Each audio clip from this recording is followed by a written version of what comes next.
Пасля 1953 году апошняй баявой адзінкай чорнага ката на тэрыторыі БССР быў атрад жыхара. Жыхар Аўген нарадзіўся ў 1925 годзе ў вёсцы Новасёлкі Мядзельскага раёну. У 1944 скончыў пастаўскую настаўніцкую семінарыю. Сябра беларускай незалежніцкай партыі і саюзу беларускай моладзі. Летам 1944 году трапіў у Дальвец, дзе прайшоў поўны курс навучання.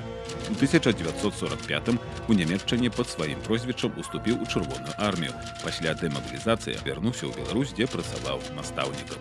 Пасля спробы яго арыштаваць у 1946 годзе жыхар уцёк у лес і стварыў партызанскі атрад на Пастаўшчыне. Першапачаткова галоўнай дзейнасцю атрада жыхара былі тэракты супраць савецкіх установаў і іх супрацоўнікаў. Толькі ў канцы 1948 году жыхар наладзіў сувязь з беларускімі партызанамі Міхала Вітушкі, і ягоны атрад быў выдзелены ў асобную баявую адзінку. Восенню 1954 году галоўны штаб загадаў жыхару згортваць дзейнасць і сыходзіць на захад праз Прыбалтыку. Аднак МГБ узяло пад пільны кантроль дзеянні атраду. У гэтай сітуацыі жыхар падзяліў атрад на 3 групы. Першая група паспяхова эвакуявалася ў Прыбалтыку, астатнія 2 загінулі, прыкрываючы адход першай і дэзарыентуючы спецатрады МГБ. Сам жыхар у студзені 55-го загінуў у баі. Паводле некаторых сведчанняў, апазнаць яго было немагчыма. Куля патрапіла ў твар і моцна яго знявечала.